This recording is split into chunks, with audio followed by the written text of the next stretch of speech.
So here's three very, very interesting books, and these three books have got some magic power in them and something that is very common with them. Well, actually, the magic power isn't in really the books. The magic power is in you, and these books help to release the magic power within you. Now, you're going to see a commonality that three of these books have. So the first one is Think and Grow Rich by Napoleon Hill. Don't get hung up on the word rich. Richness is richness in all things in life, and everybody wants to be richer in many ways. So allow yourself to be. The other one's The Power of Your Subconscious Mind by Dr. Joesph Murphy. A very interesting thing is Dr. Joesph Murphy was originally a celestial priest from Kerry who fell out with the Catholic Church and began to teach the power of the subconscious mind, scientific prayer. So there's amazing things in this book too, which I'll get into in a little minute. And then you've got Louise Hay. Many are familiar with Louise Hay. Heal Your Body, Heal Your Life, which is the mental causes for physical illnesses and the metaphysical way to overcome them. So let's look at these for a little minute. Let me look at this book here first of all, Think and Grow Rich by Napoleon Hill. This book was commissioned by a man called Andrew Carnegie, who was the wealthiest man in the world at the time that this book was written. And he commissioned a guy called Napoleon Hill. He said to him, I want you to write a book. It's going to take you a long time. I'm going to give you a letter, and this letter is going to give you access to some of the most powerful people in the world. And you're going to interview these people and compile this into a book.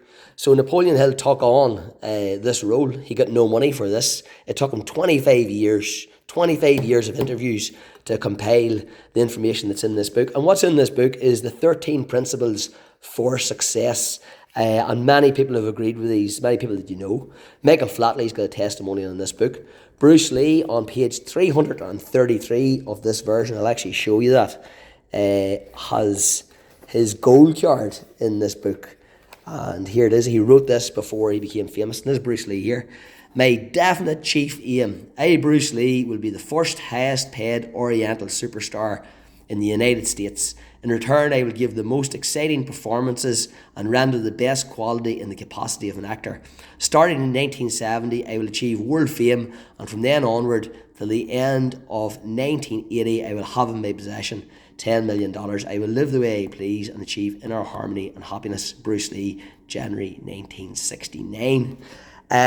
Wrigley's chewing gums in this. Gillette razors is in this. Edwin C. Barnes is in this.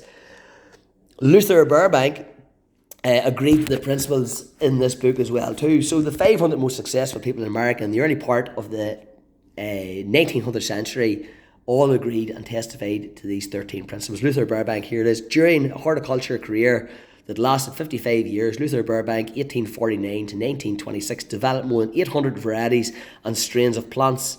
These included more than 200 varieties of fruit, including the freestone peach, numerous vegetables, grains, nuts, and a host of ornamentals. Now, this is very interesting. He was known worldwide as one of the world's most innovative and prolific plant breeding scientists. In 1871, he developed the Burbank potato, which was used in Ireland in the battle against the ravages of the blight epidemic. He was a friend of both Thomas Edison and Henry Ford, and his legacy inspired the city of Santa Rosa's annual Rose Parade, which celebrates his memory. So this is very interesting. Luther Burbank was responsible for helping Ireland to recover from the famine. So there's some very, very powerful things in this book. Some people that have really changed things in the world and made a huge difference and a great contribution to humanity. What I want you to turn your attention to here is first of all, is the beginning of all riches. The very first chapter in the beginning of all riches is desire. Now, I recommend you get this book, is desire. Okay? And the second chapter is faith. Now, faith is a feeling of certainty about something, a belief or a feeling of certainty about something that goes even beyond a belief, faith. But what creates this feeling of faith? A lot of people say to me, Stevey, if I could just believe, then I could do the thing. If I could just feel like, I was certain that, it was going to win or it was going to happen or it was going to work out for me, then I could certainly get started. But so many people procrastinate because the opposite of faith is fear. Paralysed in fear rather than moving forward with absolute certainty and faith. But the most interesting thing that I want to show you is how do you produce this feeling of certainty? How do you produce this feeling within yourself that you can do it, that you can believe? Because, before you go to do the thing, how are you going to believe? Because you've never done the thing before. So you see, the answer is, which Bruce Lee knew, which Michael Flatley knew, which many other people knew, which Muhammad Ali knew. Muhammad Ali said, I'm going to show you how great I am. And you see, autosuggestion. Autosuggestion is how you create that feeling of certainty and faith. And autosuggestion is the words that you say to yourself and the information that you give to yourself. Engaging in the power of the imagination. Imagination is one of our intellectual faculties. Thomas Edison had in his workbench, imagination is more powerful than knowledge. Albert Einstein, who was considered one of the greatest geniuses of all time, said that imagination is more powerful than knowledge. So this Think and Rich by Napoleon Hill. Love this book. By the way, I just want to show you something here if you're interested. Some people are interested, some people are not interested. But a man who really helped a lot of people sign this book for me, we had him speaking for us many years ago, Bob Proctor. We had him here. Stevey, you've got it. Keep going, Bob Proctor. An interesting thing is, get this book, the original version, restored and revised, and anointed by Ross Cromwell. Where's his name to show you? Ross Cromwell. It's in here somewhere. Well, I've told you it anyway. You may not be able to get this version. This version cost me £17 many years ago. This version now sells for like over £200. But you'll get the exact same version with a different cover on it. But just see, make sure it's the original version, restored and revised, and anointed by Ross Cromwell. So check that out. 13 Principles, Napoleon Hill, amazing book to have.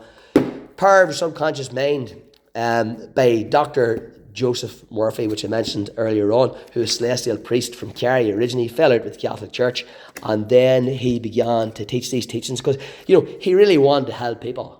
So he continued to help people. This book have sold well over 10 million copies. Well, 17 years ago they got it. It's probably sold 20 or 30 million copies by now. This book here is in the top 10 best-selling books in the world. Now, the commonality again here is I just want to show you. Dr. Joesph Murphy talks a lot about healing in this. You can see there the healing principle of the subconscious restores trophied optic nerves. You can see here how to convey the idea of perfect health to your subconscious mind. So he talks about healing in the body, healing in financial situations, healing in relationships. It's a very, very, very powerful book, and it teaches you how to do scientific prayer. So I'm just going to read you out this story so you get this. How to convey the idea of perfect health to your subconscious mind. A Protestant minister I knew in Johannesburg, South Africa, told me the method he used to convey the idea of perfect health to his subconscious mind. He had cancer of the lungs. His technique, as given to me in his own handwriting, is exactly as follows. Several times a day, I would make certain that I was completely relaxed, mentally and physically. You got to be relaxed. Relax means to let go of. If you come to any of our stuff, we always do a lot of relaxation. People get so wound up, you know what I mean, so tightened up, and the emotions do affect the body. So I relax my body by speaking to it as follows. Again, you can see the autosuggestion, speaking to your body, talking to yourself. Remember Muhammad Ali, I'm going to show you how great I am. I was completely relaxed. I would relax my body by speaking to it as follows. And you can do this. You can sit down, relax yourself, and you can do this. My feet are relaxed. My ankles are relaxed. My legs are relaxed. My abdominal muscles are relaxed. My heart and lungs are relaxed. My head is relaxed. My whole being is completely relaxed. After about 5 minutes, I would be in a sleepy, drowsy state, and then I affirmed the following truth.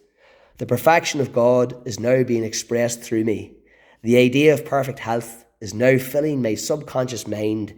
The image God has of me is a perfect image, and my subconscious mind recreates my body in perfect accordance with the perfect image held in the mind of God. This ministry had a remarkable healing. This is a simple, easy way of conveying the idea of perfect health to your subconscious mind. So again, you're hearing again is that you're using the words. The words that we say make the greatest difference. The pictures and the images that we hold on the screen of our mind, and the words that we say and how we talk to ourselves and what we say to ourselves makes the greatest difference. Like we all know this when it comes to plants, to gardening. Everybody knows if you talk to the plant will grow better. Same thing if you talk to your body. If you talk to your legs will perform better. I used to talk to my legs all the time when I was running marathons, and your legs would perform better. Any part of your body, you talk to your tummy, and your tummy will relax more. And you have this magic power within you. And each of these 3 books are just helping you to use more of that magic power, because they're from people, and lots of people who have stories and testimony who've already used this magic power of the word. There's actually a book written called Your Word is Your Wand. So you can check that one out too. So then this is Louise Hay, Heal Your Body, Heal Your Life. And we just look at this real briefly. There'll be a bit of crack in this too, a bit funny. So you can see here, if you've got problems, these could be some problems. People have allergies, Alzheimer's, amnesia, all these things, ankles, all the way down to here, anorexia. So let's look at some of them. So here's anus here, C, hemorrhoids. So C, hemorrhoids is another part, or abscess is, and that is, if you have problems down there, you can see anger in relation to what you don't want to release. And the antidote is, it is safe to let go. Only that which I no longer need leaves my body. So this book here there's arthritis, here one, you might know somebody's arthritis. So see joints, arthritis, feeling unloved, criticism, resentment. I've used this book with thousands of people. The interesting thing is it always seems to compute if the person admits to it. Arthritis, feeling unloved, that's feelings of being unloved, criticism, resentment. And the antidote, the cure is, I am love. I now choose to love and approve of myself. I see others with love. So even for today, if you don't even get anything else out of this, remember, your word is your wand. The words that you say make the difference. Build yourself up with good words. Build your other people up with good words. Sometimes you have to say things, that you don't want to say, and check people. You still got to do that. But keep her lit. Your word is your wand. See you soon.